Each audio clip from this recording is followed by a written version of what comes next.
केवाला बाबा नाम केवाला बाबा नाम केवाला बाबा नाम केवाला बाबा नाम केवाला बाबा नाम केवाला बाबा नाम केवाला बाबा नाम केवाला बाबा नाम केवाला बाबा नाम केवाला बाबा नाम केवाला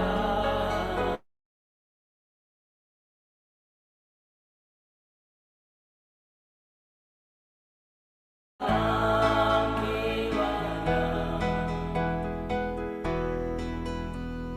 बाबा नाम केवाला बाबा नाम केवाला बाबा नाम केवाला बाबा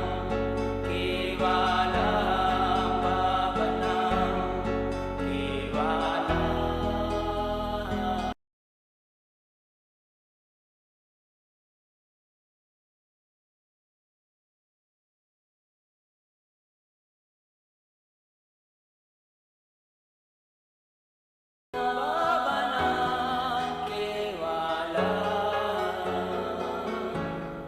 बाबा नाम केवाला बाबा नाम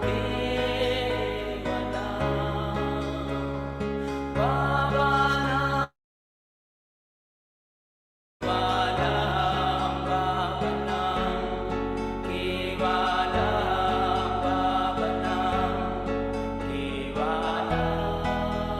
बाबा नाम केवाला बाबा नाम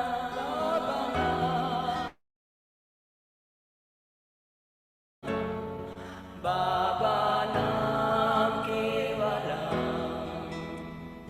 बाबा नाम केवाला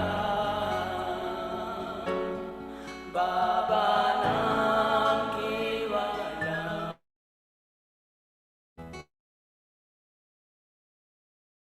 केवाला बाबा नाम केवाला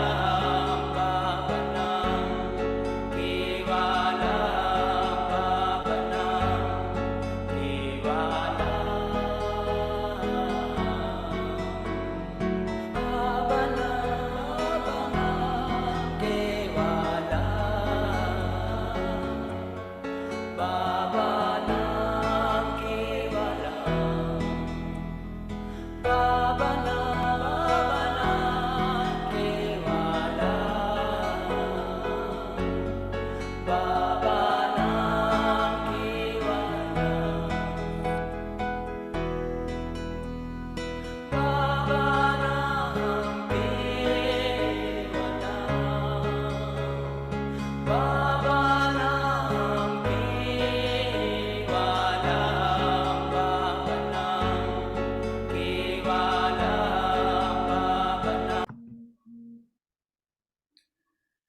Welcome, welcome, welcome to everyone. We are so happy that you have chosen to join this online course, The African Reality and Tools to Change the World. It started August 11th. It will continue until October 8th, 2023.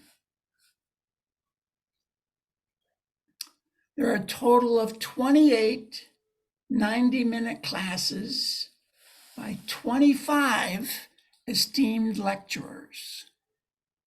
The classes are being recorded and being posted on YouTube. This course has been organized by Amandla African Samaj and the Prout Research Institute. You can listen to this class in English, the speaker's language, or in French, Portuguese, or Spanish due to our dedicated interpreter volunteers by clicking on the globe icon and choosing your language. So far, 142 people have registered from 12 countries of Africa and 21 other countries. Today is class number 10, entitled Dangerous Leaders, Classes Based on Social Psychology and the Social Cycle. Our speaker today is Dada Jyotirupananda. Dada is a yogic monk from an ancient yoga tradition that has been revitalized for modern times through the meditation society called Ananda Marga. Dada's primary work is teaching meditation and working with various charities and writing.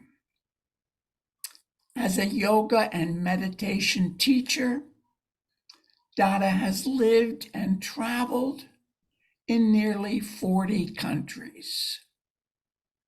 His popular book is called Meditation: Searching for the Real You. It was published in 2009 by O Books, and I guarantee it is just as relevant today as it was then. Dada is based in London, United Kingdom. Dada Jyotirupananda, welcome, namaskar, and please begin. Namaskar, and thank you, Dada, for the introduction and for your role in organizing this, as well as the other organizers. I will start with a general introduction to the topic, and then I'll cover each part of the topic according to the different sections of the title.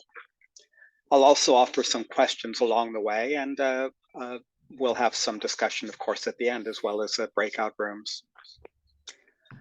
With the Varna theory, Baba seems to be talking about history, but Varna theory is also a tool to predict the future.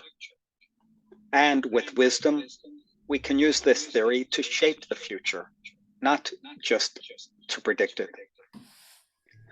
For example, Professor Ravi Batra, a longtime Margi, an author and a professor of economics, predicted the rise of the Shah of Iran in 1979 when he took over the government of Iran. This had seemed most unlikely in the news until shortly before the actual takeover. But Professor Batra could predict this because of his familiarity with both the Varna theory of Anandamurti and also his familiarity with the contemporary world. Many people want to shape the future, of course.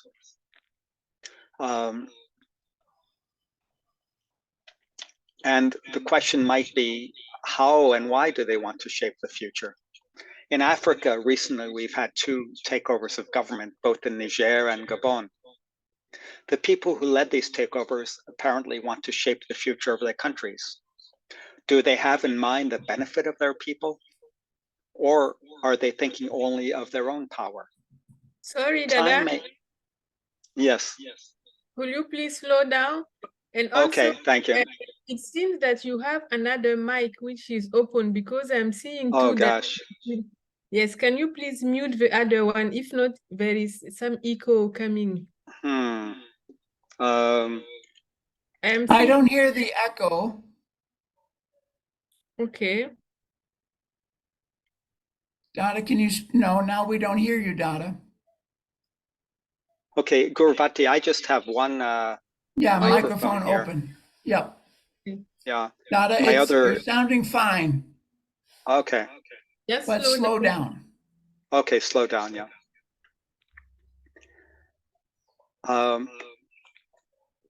The question of who is in power applies around the world.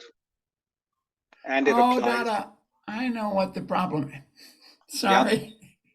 okay, You have the other device, you have to make it silent because that other device yeah, is making the sound come out a little okay. bit. Hold on and let me see if I can do this. Yeah, Okay, now I think it's silent. great. Okay. Okay, And thank you now both. we can see you again and hear you and go ahead. Sorry. Okay, go ahead slowly, yeah. Does Prout offer a plan for a brighter future or just for another future? I think it offers a bright future for everyone. Let's explore that. I remember the saying, those who cannot remember the past are condemned to repeat it. This agrees with Baba's idea of social cycles. This is a view of the world where patterns do repeat. However, these cycles or patterns may or may not be progressive. If we learn from the past mistakes, the cycles can be progressive. If we do not learn from the past, and if we do not learn to apply Prout, then these cycles may not show much progress. Progress is a term that the Nandamurti uses differently than most people. Commonly, progress refers to more convenience and more advancement in the material world. This is not bad. The internet gives us faster ways to communicate with others, and we can learn about new ideas. So it has other advantages also. But is it completely progressive? If we use the internet to spread negative or false or purely materialistic ideas, it is not progressive. If we use it to spread thoughtful, spiritual, and moral ideas, then it is progressive. Progress in the Prout theory is that which helps us advance to our ultimate goal. Meditation is progressive. Material things can or cannot be progressive. Baba uses the example of automobiles.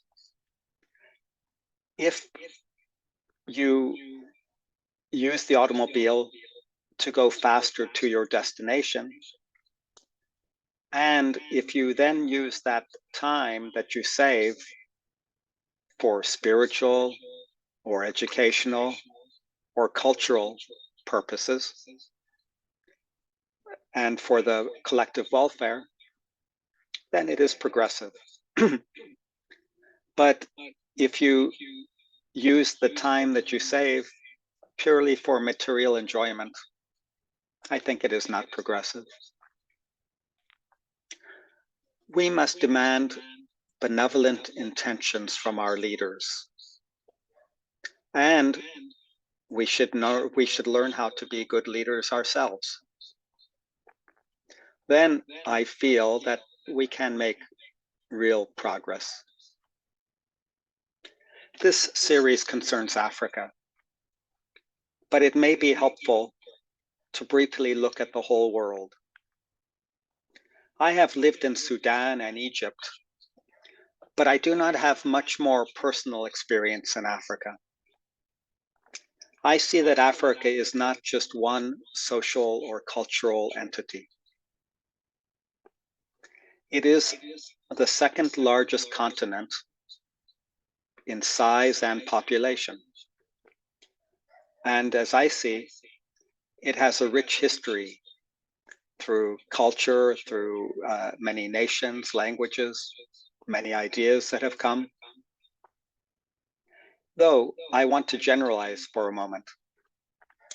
I see that Africa, as with most of the world, is in a Vaishan era, where money controls the world.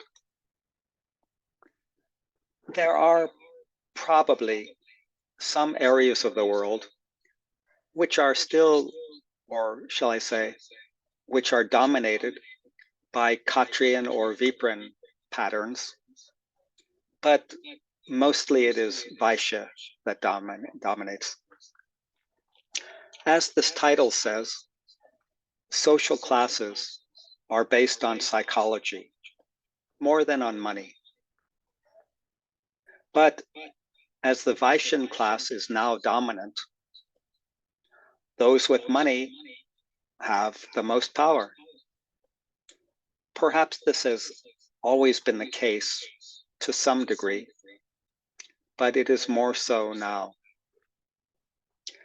At earlier times, the real powers may have been determined by religion or military or political factors. For example, when religion is dominant, the religious elite have more power to affect our lives, even if they are not the richest people. The same is true with the military or other elite groups. I envision that when Prout is established, those in power will be those who can serve the world best, rather than those who dominate.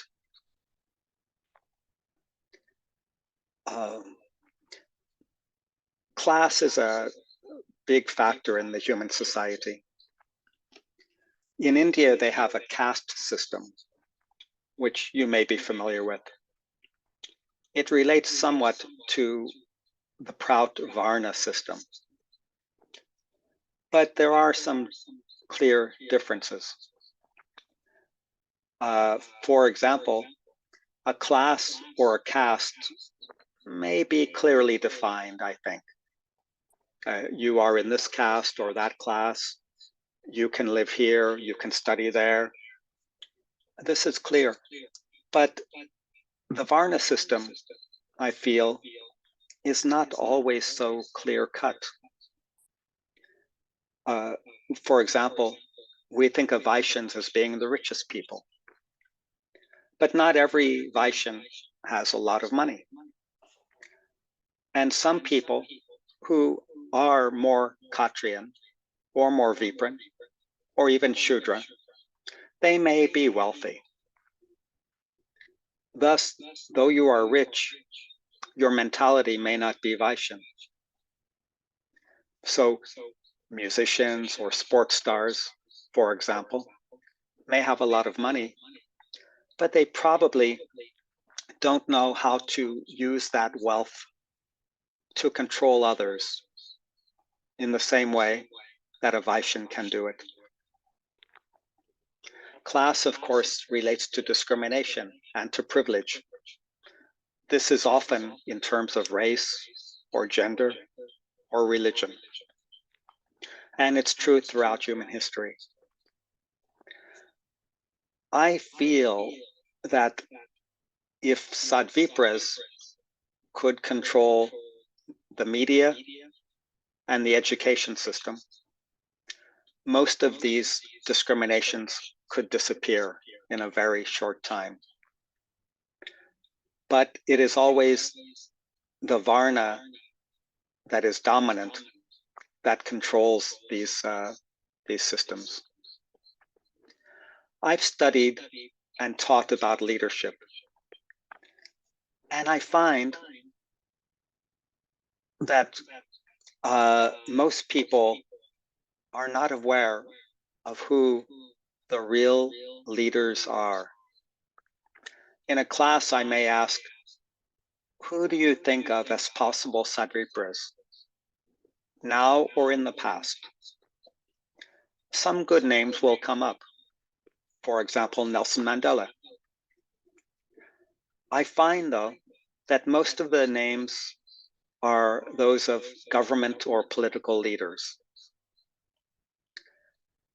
But are these political leaders the real leaders? Or are they just the public face of the real leaders? We'll have to study this more, and it does depend on the era that we live in. For example, the recent coup in Niger, a military group ousted the president. The first international group that came out against the takeover was ECOWAS, you may have heard of. This is an economic group of West African nations. Other countries also came out against the coup. But let's remember that Niger has important uranium and oil reserves. And different parts of the world are concerned about their accessibility to these reserves. So they call for democracy in Niger, but are they thinking more about the people or about the reserves of oil and minerals that they need? My main point right now is that government leaders and military leaders are usually not the true leaders. Baba makes it clear that Vaishyans will utilize Viprins, Kshatriyans, and Shudras to get their work done. In fact, very rich people usually don't want to be political leaders. If you're in the background and you enjoy the benefits of the country, why take on the headaches of being a political leader? And that person may be deposed or assassinated. Now, after this broad introduction, let's discuss topic by topic according to the title. First, ideal leadership. In my observation of the world, I see that cooperation has always been necessary. Even though some people say the world is built on competition. In early times, the cooperation may have been people coming together to protect themselves or to find enough food for the village. But cooperation doesn't mean there is no leadership, as some people think.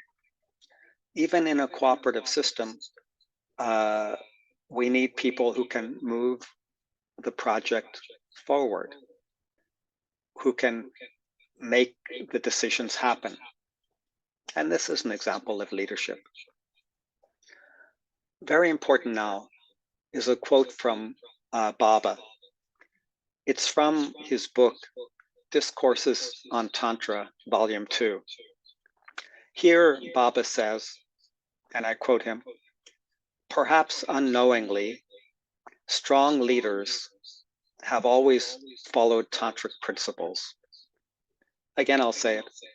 Perhaps unknowingly, strong leaders have always followed tantric principles. This quote raised several questions for me. In the context of this talk, here are some of my questions. What does Baba mean by a strong leader? What are the tantric principles that Baba refers to? And how can the leaders unknowingly follow these principles? I'll give some answers of my own, and you may have other answers. But I feel that this quote is important to understand if we want to identify and create ideal leaders and move toward a Sadvipra society. Of course, Baba has given other keys as to ideal leadership, but this quote is very important for me, and I think for anyone who wants to understand ideal leadership. Ideal leadership is not like mathematics. Mathematic principles are always true, no matter where you are, at what time period you live in. But leadership, or the principles of leadership, may change from time to time. Sometimes we need a strong, dominating leader to hold us together in times of chaos or uncertainty. Other times we may need a leader who is good at bringing different viewpoints together. Sometimes we need a warrior leader to perhaps protect the country from invaders. Other times a more spiritual leader is needed, or one who is good in money, or in envisioning the future, or in cooperating with others. So beyond that, any leader also needs management and communication skills, or he or she needs to find someone who has those skills. I'll put a couple of comments in the chat window now. This first one is, if I can copy it here, if it will copy, yeah. This is a question which actually I got from Dharma Shirananda, which we might want to discuss in the chat. And I'll also put the quote that I just read from Baba.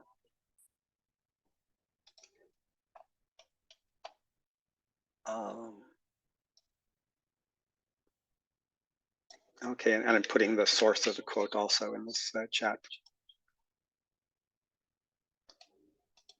Oops.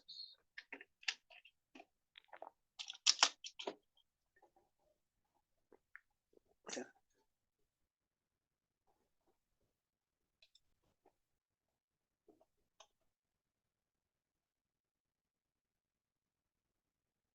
So what I get from reading Ananda Marga books is that the permanent qualities of an ideal leader include morality, compassion, and love for all.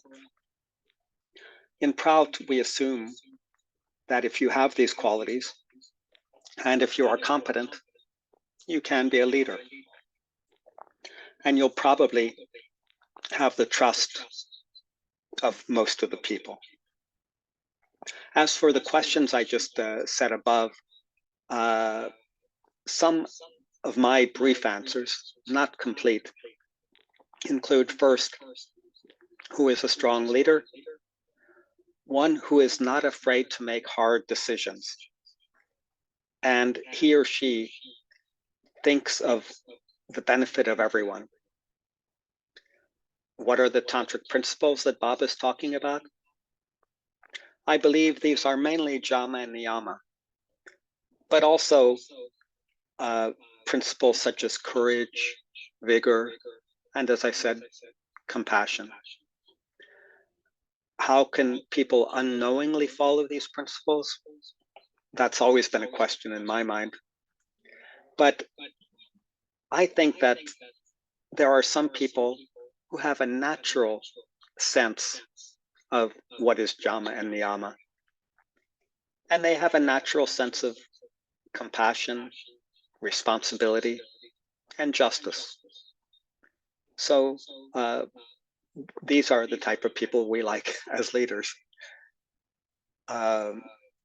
Another question here for the chat window, if you want to discuss this also, is Dada, we yeah. need to answer the question that you put in there. You're one Okay, at a I thought that time, was not all of them at okay. the same time, Okay, please. okay. I guess I didn't understand the purpose of it because Now I've people been in can other. try Okay, to answer the question okay, great, in the great. chat. Okay, And Guruvati, can you please translate from the French to the English in the chat? Or anyone?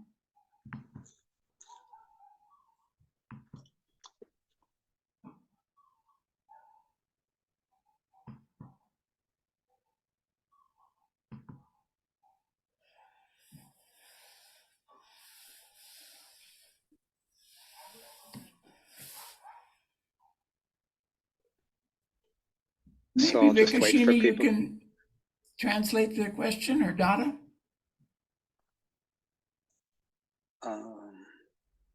Oh, I'm sorry, Swaroop. Put He in your translated to questions. French. Okay. Yeah, it's in French. Yeah.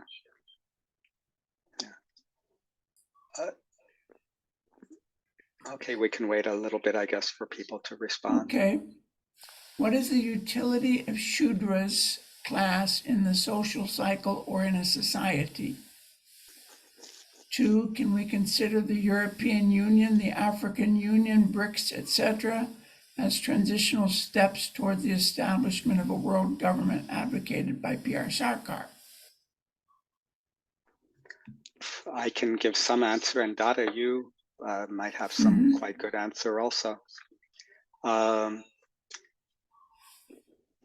Shudra is not created by the human society. It is part of human nature, the Shudra mentality. We think of Shudras as hardworking people, and this, of course, is necessary. As far as the EU, BRICS, etc., ECOWAS, etc., I do not think of them as transitional steps. They are here to help to keep control of various economies.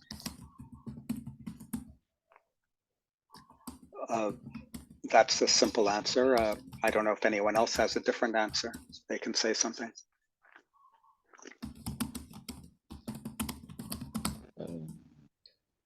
Hi, hello. Namaskar. Namaskar. I want to add to what Dada just said. Institutions like regional institutions like the ECOWAS and the African Union were initially established towards this end for the well-being of all. The global objective was to have a unified African society for the good of all. But they also thought that it would be difficult to just start establishing a holistic African union. So they have to start by regional unification. And this is the reason why they started this ECOWAS and those regional institutions. We started with economic development. Okay, so it was later that when foreign powers, entered these institutions, they changed the objective. They piloted the objective towards their own goals. That means the African countries were unable to fund these organizations, so they seek funds from outside. And anyone who gives you funds from outside must have an interest. So finally, these institutions, the objectives of these institutions were changed. Instead of African progress, it became, institutions that are there to, tame or guide progress towards the interest of the external interest. Okay, thank you very much. Namaskar. Namaskar. I think that's very correct. That they've become very economic for the capitalists. Excuse me, Dada. No, please, I'm happy to hear your opinions or other people. Yeah. Are there any other responses to the comment that was just made?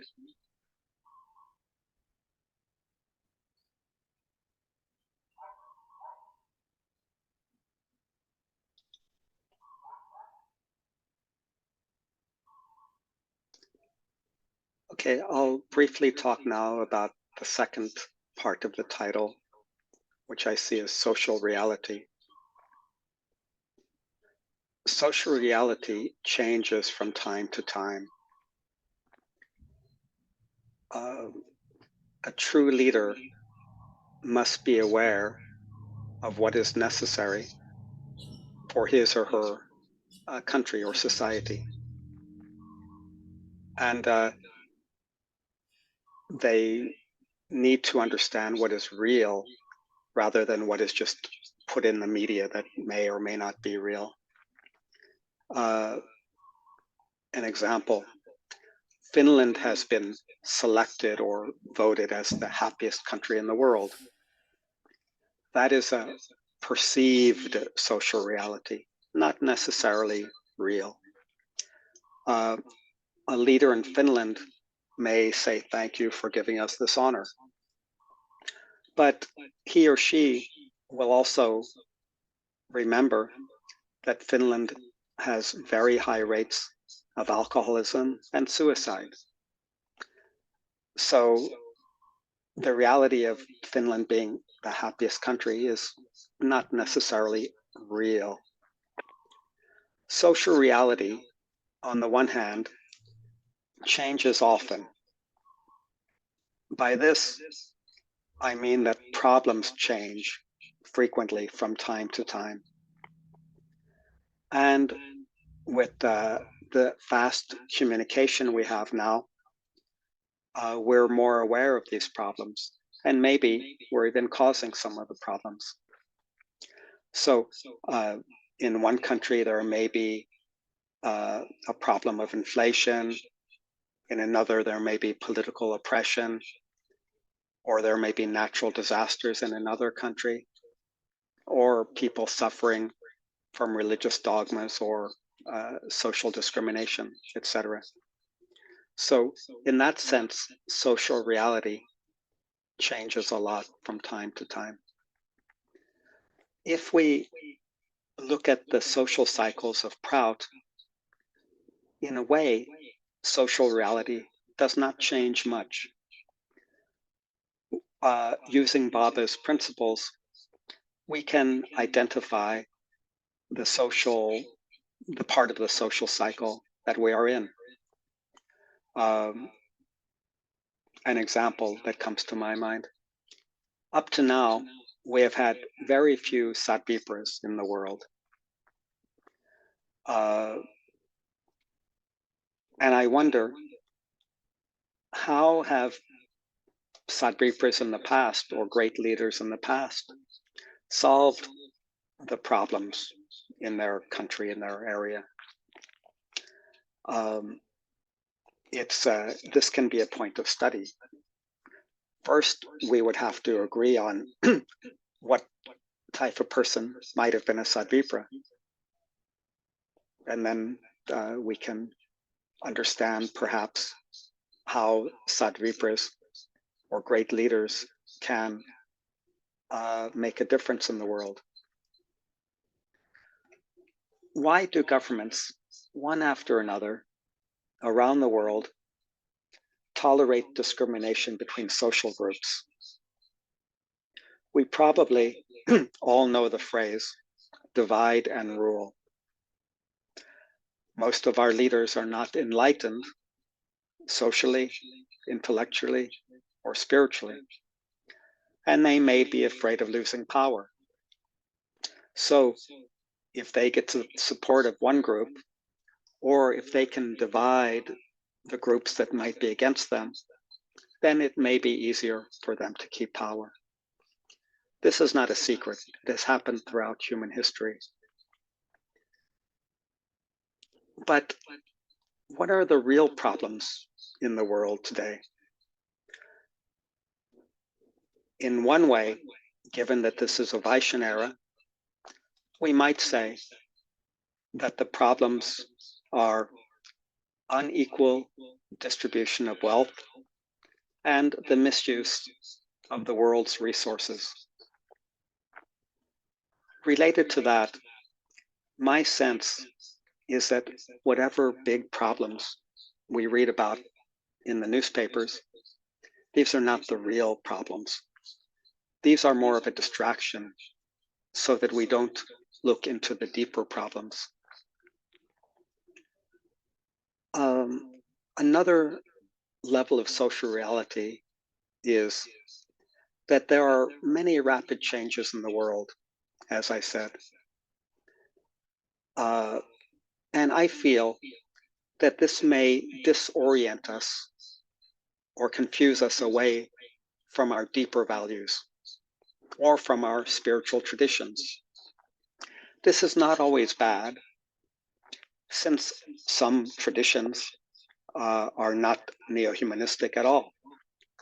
But we may also feel cut off from our identity as we try to navigate through all these rapid changes.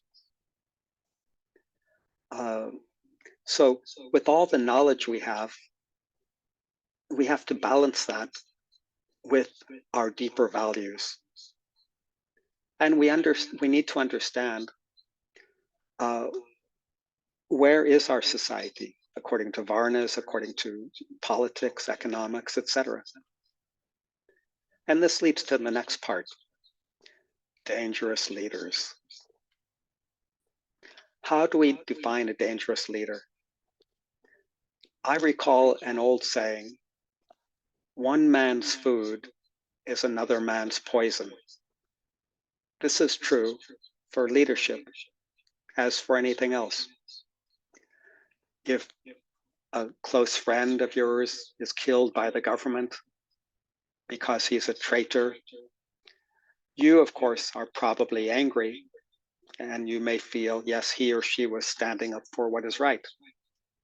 Others would say he or she is destabilizing the government, so they have to be put out of the way.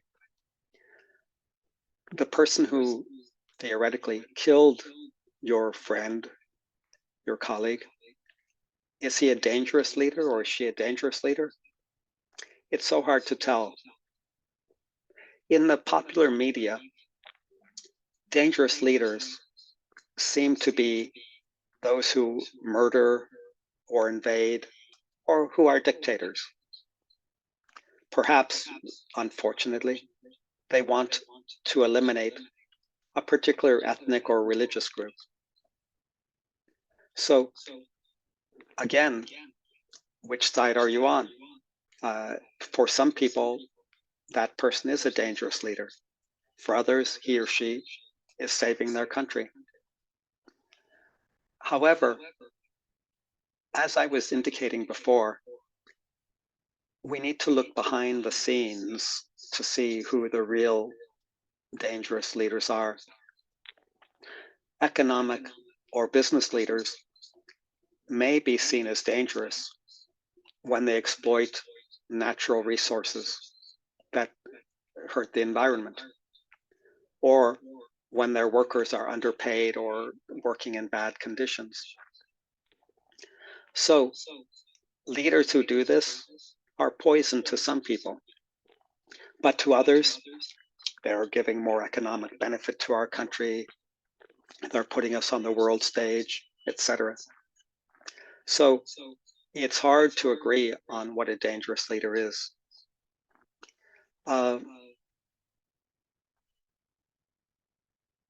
It's not, as I want to say, it's not always political leaders. Let me expand the definition of leader. In Prout, I think a leader may occur in many parts of the society, not only politics and government, which is just the public face, business or religious or media or academic leaders, ethnic leaders are very important, even if they are not in the spotlight. But let's see some ideas of what a dangerous leader is in general. As I see, they limit the freedom of people, either in terms of physical movement or the way that a person can think, the ideas they can have. They limit their social mobility. They may limit the freedom of religious belief. They may limit education. Or they cause others to be killed who have different views. Or they may destroy the economy of one area so that a few people benefit from this. And important, even if they don't do these things actively, if they take no action against these negative things, they are dangerous leaders.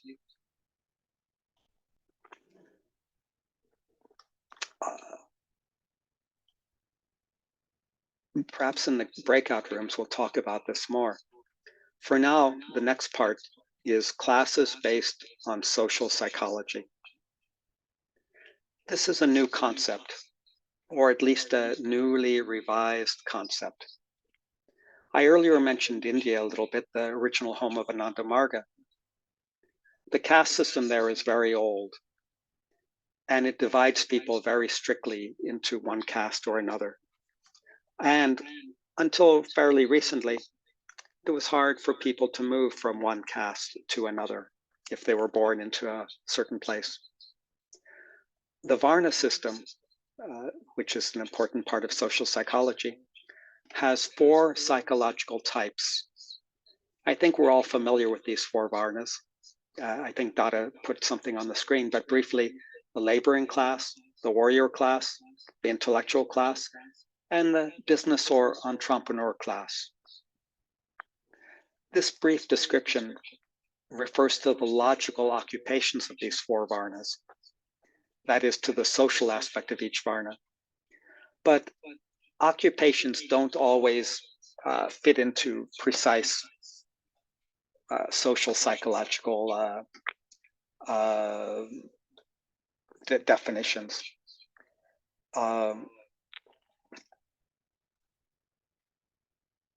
At this time in history, of these 4 psychological types, those who know how to control money and resources are the ones who are more in power.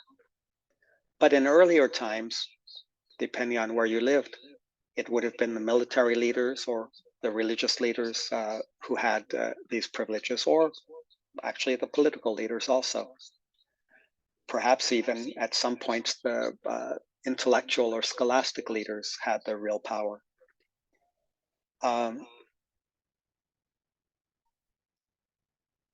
As far as the dangerous leaders, if I can refer back to that, they perhaps understood the dominant Varna more than most people do.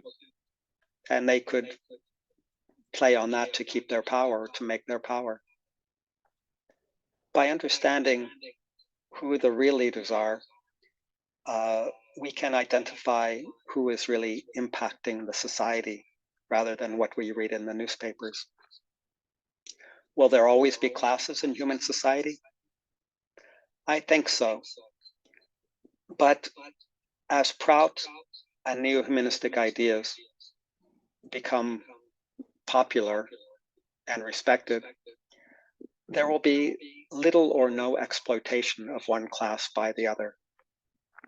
In human history so far, no matter how good one class is when they're in power, we always see that they eventually become greedy, possessive, and disregarding the welfare of others.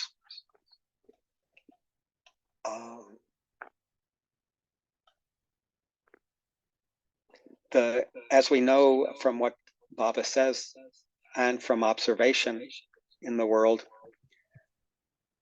although the people with a lot of wealth are in control, it's not that everyone is their slave in any obvious way, but they do control scientists and military leaders and academics and many others, media leaders, because they know how to use money and resources to get what they want.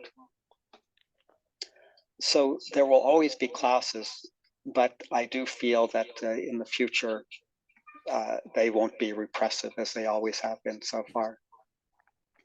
As to what Varna will be in power next, Non, pas ici. and as to Non, pas how ici. this Ferme will la porte, tu happen, m'habilles. Ferme la porte, ferme la porte.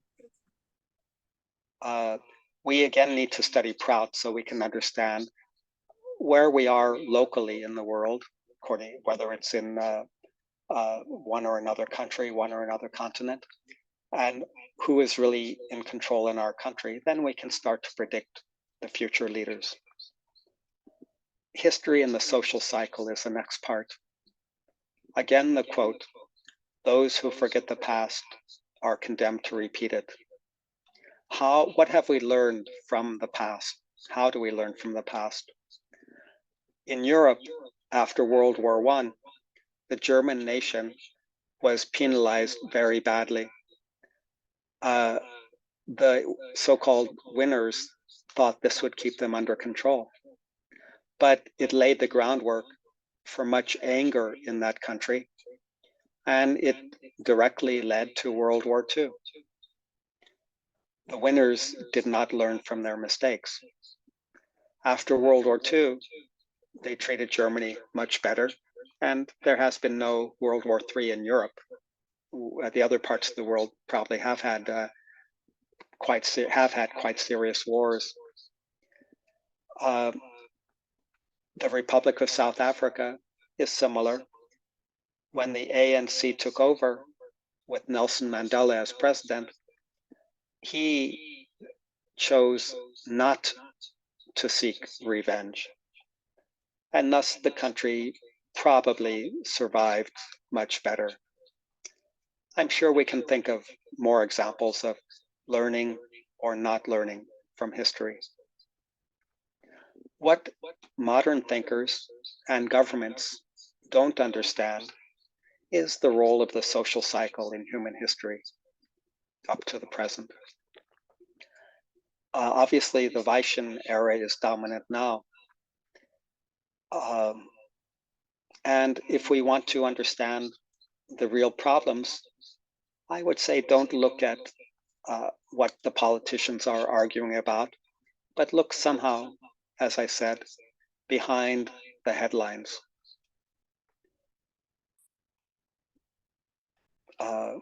War, for example, is fought by soldiers, but is it the military that benefits?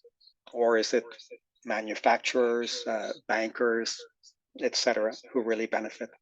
Soldiers may get some profit out of it, but I can bet the business people get a lot more profit. As a Proutist and Margi, I'm concerned, of course, about the future. I hope we all are. Depending on where we live and what we do, we may be concerned with having a healthier economy, or more human rights, or less environmental damage, or more freedom of travel and expression.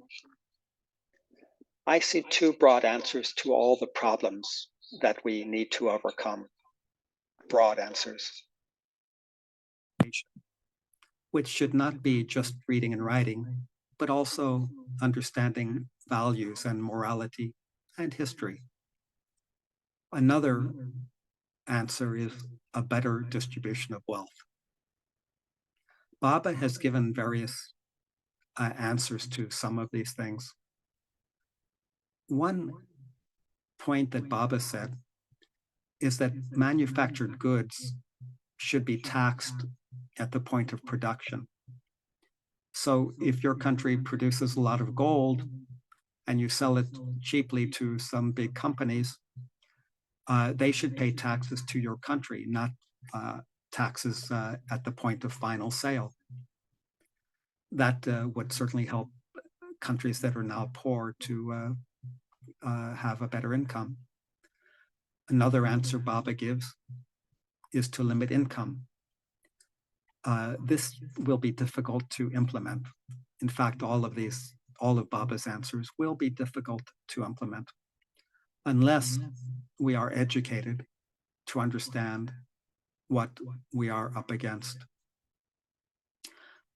Among other things, Proud needs to have a larger presence in the media to educate people on these ideas.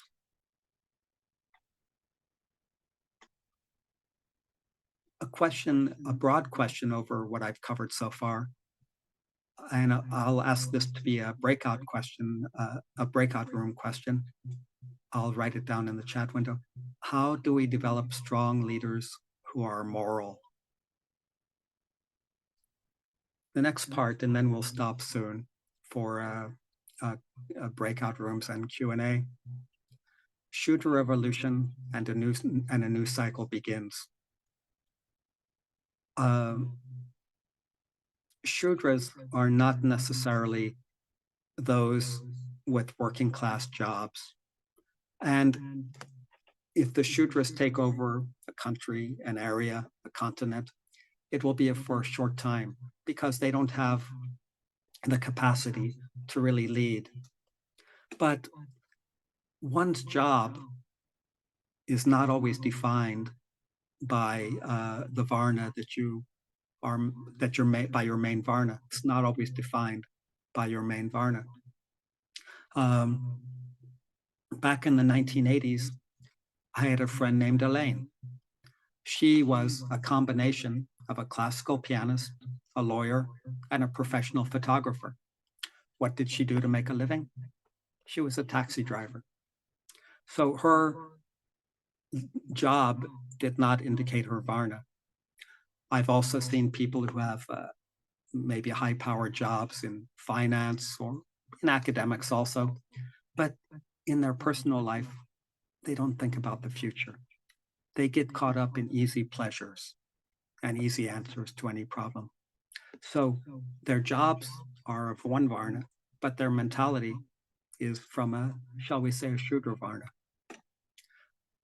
The Shudra revolutions, of course, are always short-lived, and it would be interesting to study this so that we can define what this means. The Khatrian leaders will, of course, take over probably fairly shortly after a Shudra revolution, partly because there will probably be a lot of chaos, disorder, destruction during that Shudra phase. Eventually, someone has to put things in order, and it is natural that Khatrians will do this. Will they hold power for long? Our Vipran and Vaishyan cousins are very intelligent. If a Khatrian leader is intelligent enough, he or she may be able to use the Vipran and Vaishyan people for the ends that he or she wants. But otherwise, I think that quickly the Khatrian leadership will give out to the Vipran leadership. However, there's no absolute formula or template for these ideas. Dominant Varna may depend on the dominant Varna, the dominant leadership Varna may depend on what Varna is most common in that country or in that larger area. So if you come from a traditional warrior background, it's likely that the Khatrian leadership will stay in power longer. If the Khatrians took power in Switzerland, for example, I just give that name out, probably they will quickly lose their power to people from the Vipran or even the Vaishyan Varnas. So in summary, as we soon break into the discussion, breakout rooms and discussion, it is not easy to predict what will happen in the future. It is not easy to shape the future. If we study Baba's ideas, and if we are involved in our local community, I think we can come to a better understanding of the future of our society. An important part of this title was Dangerous Leaders. As I said, there's virtually no leader who is dangerous to everyone. Some people will probably always be on the side that others feel is dangerous or negative or reactive to their society. Again, Baba talks in Liberation of Intellect about study and rationality. And we must become that way if we must study much and be rational and, as I said, be experienced in the world around us so that we can become the future leaders. Thank you for this. Are we having the breakout rooms now or question and answer, Dada?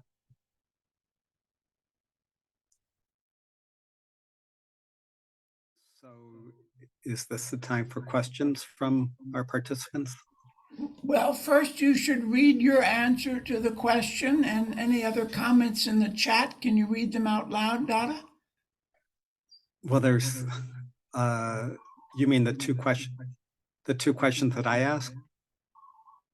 No, the questions that you answered. You answered one Okay, about I the answered, Kubla Shudras. I couldn't answer everything, partly because of language. Let me move up a little bit on the chat to find my answers. Okay, one question was about, can I speak about the Kubla Shudra revolution? A question from Devaki in USA. I answered, Vikubda Shudra means disgruntled Shudra. Disgruntled might be unhappy. These are middle-class people who have been reduced to poverty or other difficult circumstances. As I understand, they will be the leaders of any real revolution. They have motivation and they have capacity. Capacity means they have intellect, they are familiar with the society, they can express themselves or communicate. I'm not sure if Baba ever used the term Vikubda Shudra revolution. Do you know, Dada, if he had? Yes, he never did. Never did, yeah. He used the word Shudra revolution led by the Kubla Shudras. So that's my brief answer to the good question. Yeah, Dada, Aradhana reminds us that they can't read anything you wrote during the breakout rooms because it wipes the chat clear for everybody when they come back.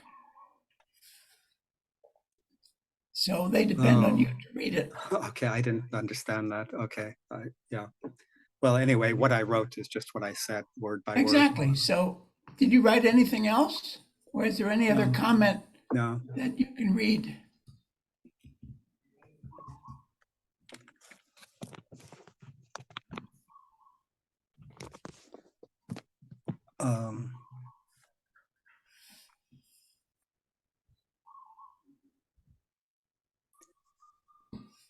Are there any questions now from our friends here?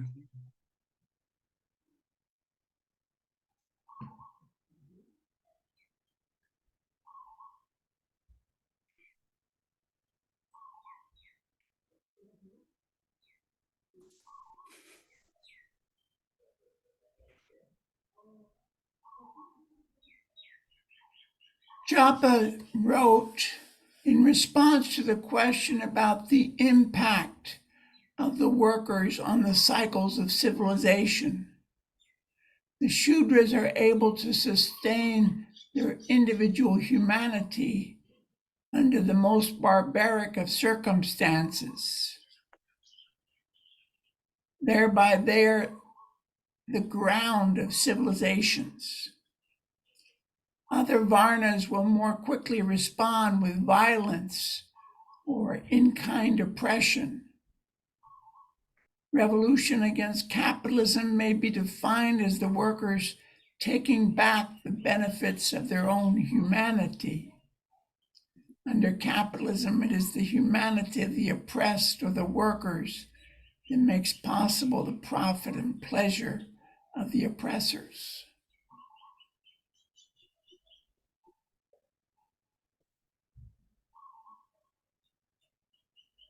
I pointed out that in a capitalist society, even though the number of capitalists may be few, everybody needs money to survive. And so there is great pressure on everyone to find a way to make money. So people indirectly become slaves of capital. Yeah, that's true. Oh, here's Another question, what examples are available of countries controlled or represented by the four Varnas at present or in the last 500 years? As far as Vaishyan Varna, today many countries are. The most obvious big example is USA, but probably most European countries are in that Varna, and much of the world, certainly. I'll translate, that's for translations. As far as Vipran Varna,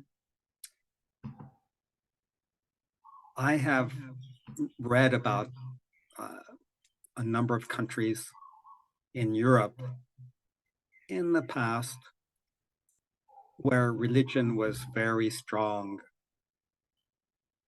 If you believed in a different God or even a different translation of the Bible, you could be punished or executed. So this would have happened in England, in France. Vikashini, you're muted. Okay, that would In be Italy. a reason they couldn't hear the French. All right. In Italy, etc. I'll make a comment I heard from one senior Dada. You can decide. Anita, you're also muted. So, Aradan, I cannot hear your Spanish translation. Excuse me, Dada. Yeah. Go ahead. Okay, this is not absolute, but it's the comment of one elderly Dada a long time ago. He said, look at the big buildings in any country. And when they were built, that will tell you what Varna was dominant at that time. So in France, we have buildings like what's the huge castle outside of Paris? Vikashini, you know that. Oh, she can't respond. She's in the chat. Gauravati, Narada would know. Yeah. In Versailles. Yeah. So that might indicate that, well, maybe the Vipran or the Vaishyans were in charge then. It's not always true what Dada said, but there is some thought to it. So as far as Khatriyan dominance in the last 500 years, I think that would be hard to find because I feel that much of the Khatriyan influence or Khatriyan influence has been at the service of others, either Viprin or Vaishan. But that would be a long discussion, I think. Was France a Khatrian country under Napoleon? Or was Napoleon simply serving other interests? That is hard to say. Yugoslavia, what we used to call Yugoslavia, had a very much warrior mentality, but perhaps they were serving in the Viprin interests. Again, I cannot say so well. The last question that came up, in USA, supposedly slavery ended. Can you read out loud, Dada? Okay. In USA, supposedly slavery ended in 1860s, whereas that master-servant relationship continues to this day, especially in employment. And the overseers are thriving through licensed hoodlums of police departments. Sounds pretty accurate to me. Legally, slavery did end as far as one person legally owning another person. But the concept of people on top and people on bottom, it still continues, as Satya said.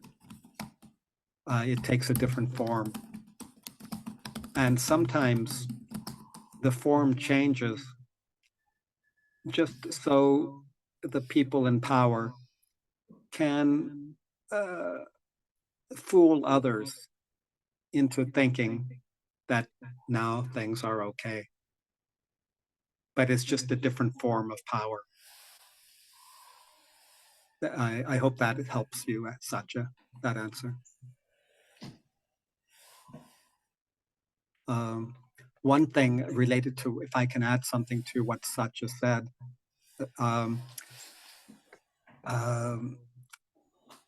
this I'll say about USA, but it's true in many countries. Racism seems to be on the rise in USA and I think other countries. To me, this simply means that the people in real power, they want to distract us from the real problems. So if we are worried about racism, and we should be very worried about it, very concerned, it's intolerable.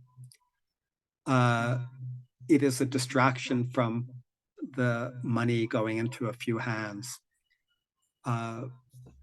They could easily manage the police departments and the media, so there was virtually no racism, but it distracts people from other problems, although it is a very serious problem. Yeah. Any other questions?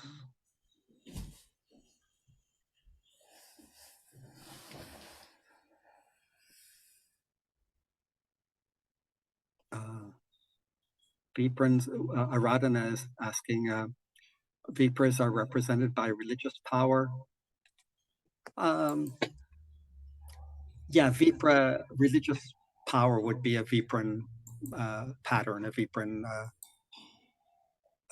characteristic, yeah, rather than Khatriyan or Vaishyan. But anyone can believe in the religion of the day. But the primary mentality behind religion is Vipran.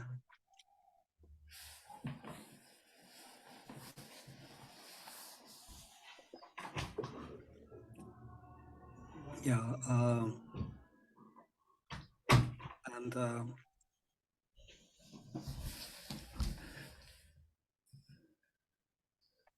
okay, I don't see any other questions unless I missed some.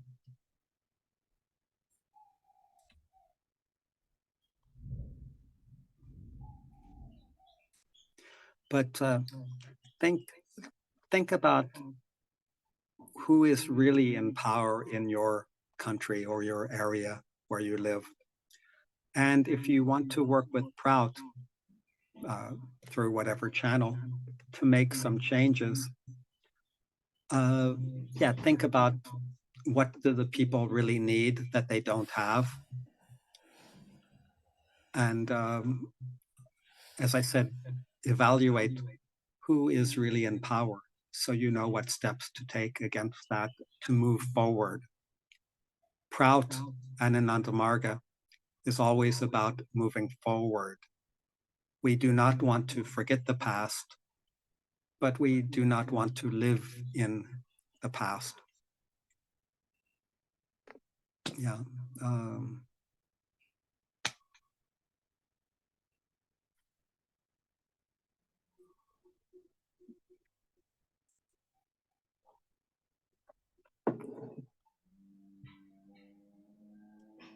Dada, there was an earlier question Yeah, I missed it.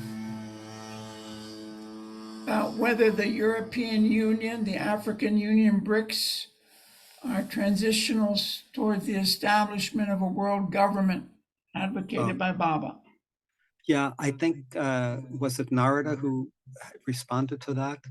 Yeah, I think he did. Yeah, my respond to view that. is that I don't know the history of how these were established, any of these groups, but I think they are not revolutionary, any of them. BRICS, for example, is now expanding. I think they're going to invite 6 or 7 other countries in. But I see it as an economic group looking for the economic benefit of their countries. That's not bad. But countries like Russia and China, India, I don't know that they are so concerned about the welfare of smaller countries or more poor countries, or if they just want more power for themselves in the present Vaishyan era. I'll rephrase what I said. All of these groups that were mentioned, I don't think, my feeling is, I don't think that they are looking to move toward neo-humanism or Prout in the world. They may be looking for some more justice. That's fine, but I don't think that they would be considered revolutionary forces in the Prout sense.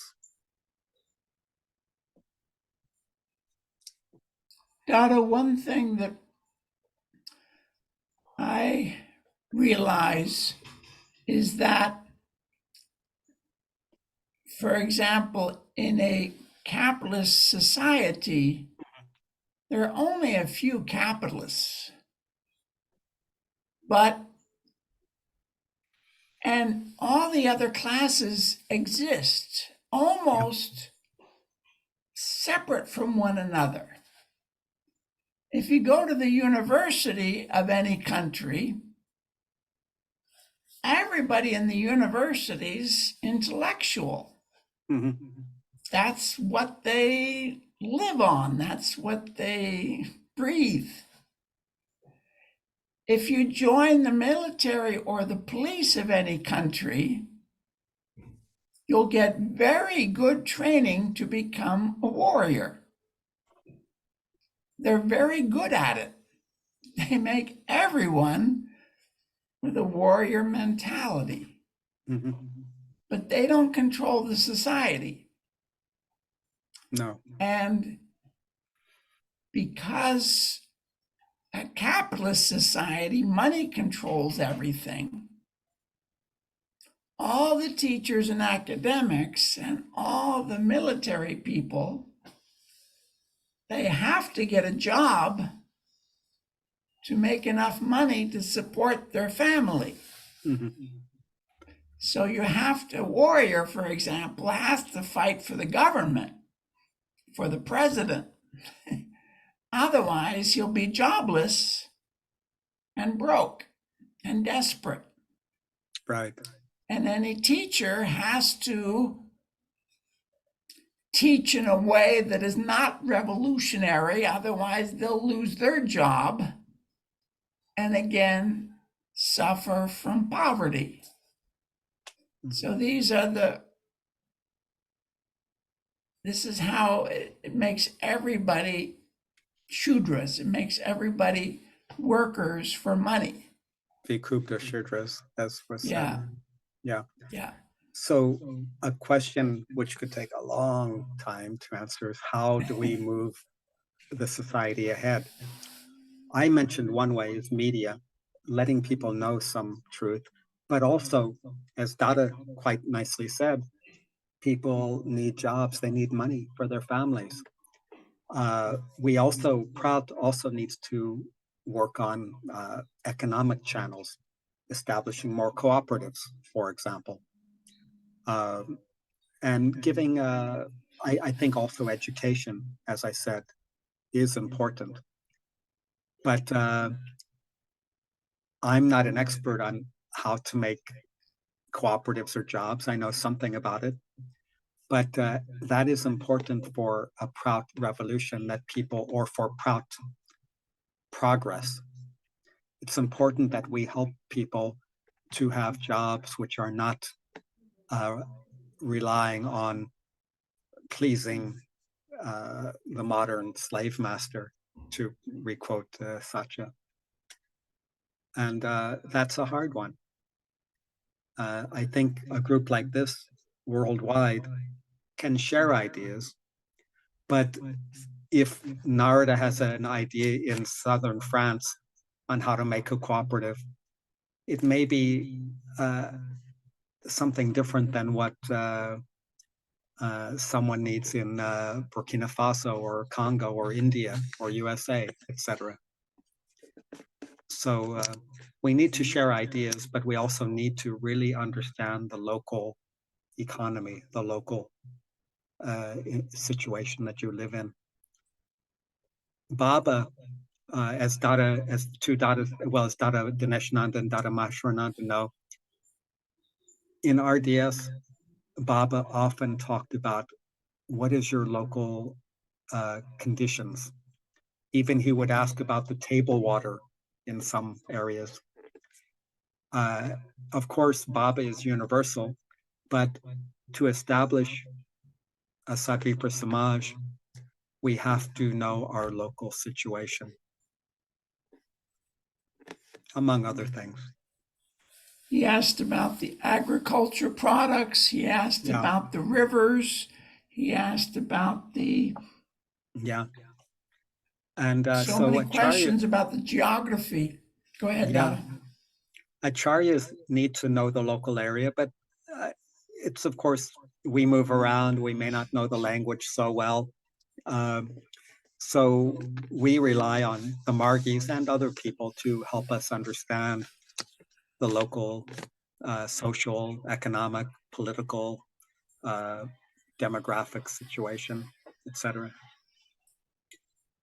And this is important. I look forward to a proud society. In my next lifetime, I hope I come back and I'm enjoying the clash and cohesion and challenges and opportunities of a one human society. I hope that is the consciousness of everyone by the time I have my next birth here. But we have to start now. We cannot wait for our children and our grandchildren to start neo-humanism or proud. We have to start now. Because I might be one of your grandchildren in my next life. and I want, if I am Narada's grandson, I want my grandfather Narada to be the Prime Minister of France. Yeah.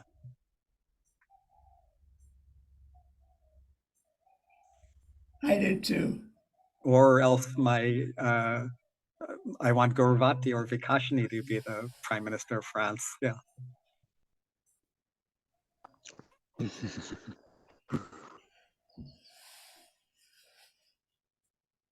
Okay.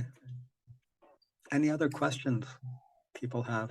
I don't see anything more in the chat window, unless I missed something.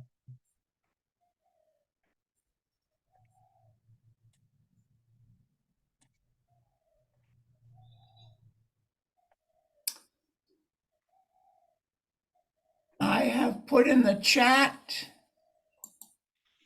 a way to evaluate this class.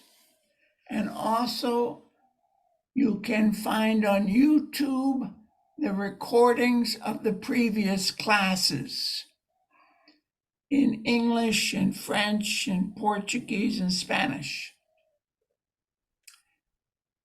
Anyone can access those recordings. You can share them with everyone.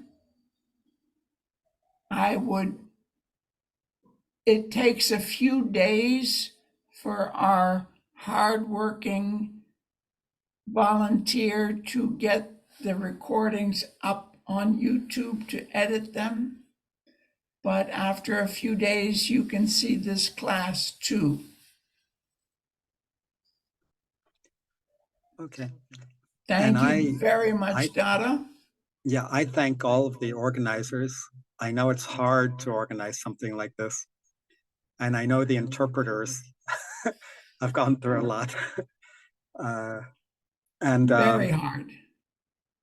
I hope more forums like this open up in Ananda Marga so that we can share and learn and do. Share and learn and do what Baba wants. Yeah. Okay. Thank you very much, Thank you, everyone. everyone. Namaskar. Namaskar.